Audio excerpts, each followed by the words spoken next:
हमारी प्रार्थनाओं का कोई मतलब नहीं। हमारी पूजा, हमारा प्यार सब व्यर्थ है। सच में इसका कोई मतलब नहीं। इससे मुझे एक कहानी याद आती है। एक बार एक नाव में कुछ यात्री सफ़र कर रहे थे। चलते चलते नदी में अचानक तूफान आ गया, जिससे उनकी नाव डगमगाने लगी। ये देख वे लोग बड़े घबराए, भयभीत हुए। अभी किसी की शादी नहीं हुई थी, कुछ देखा नहीं था, और अगर हुई भी थी तो बच्चे घर पर राह देख रहे हुए थे। ये भय और सताने लगा। जब कुछ न सूझा तो उन्हें भगवान का स्मरण आया, उन्हें भगवान की याद आई, और सब मिलकर आंखें बंद कर भगवान से प्रार्थना करने लगे। लेकिन एक व्यक्ति ने देखा कि एक सन्यासी बैठा है, उसे कोई भय नहीं, कोई चिंता नहीं। वो व्यक्ति उस सन्यासी से बोला, ओ सन्यासी, तुझे दिखता नहीं? हम सब विपदा में हैं, परेशान हैं। तुम्हें भी पूजा करनी चाहिए, तुम्हें भी भगवान का स्मरण करना चाहिए, क्योंकि तुम भगवान के सबसे करीबी हो। इसीलिए भगवान शायद तुम्हारी सबसे जल्दी सुन लें।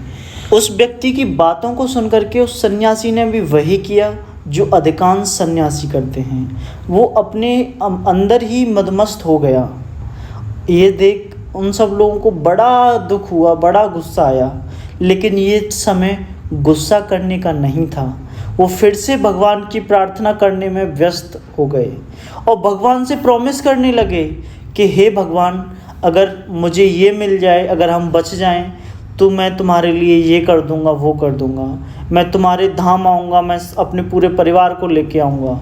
ये सब बस चल ही रहा था, तभी वो सन्यासी चिल्ला उठा, ठहरो, भगवान से कोई भी वादा ना कर देना, बहुत परेशानी में पड़ जाओगे। देखो किनारा आ गया। ये देख सब लोग उठ खड़े हुए और सब कुछ भूल गए।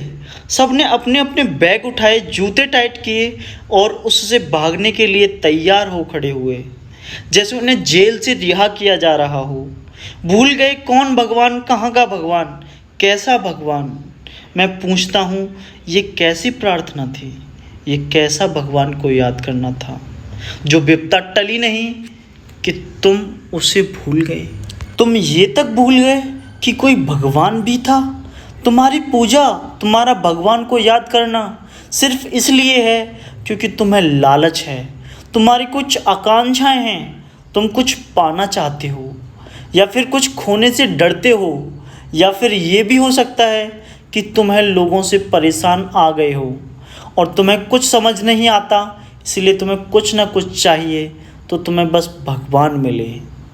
मैं कहता हूँ, क्या फ़ायदा इन ड्रामों का, क्या फ़ायदा इन सब का, जबकि हम भगवान को बिना किसी लालच के याद भी नहीं कर सकते। उनकी पूजा करना तो छोड़ो, उनको याद करना भी बहुत बड़ी बात।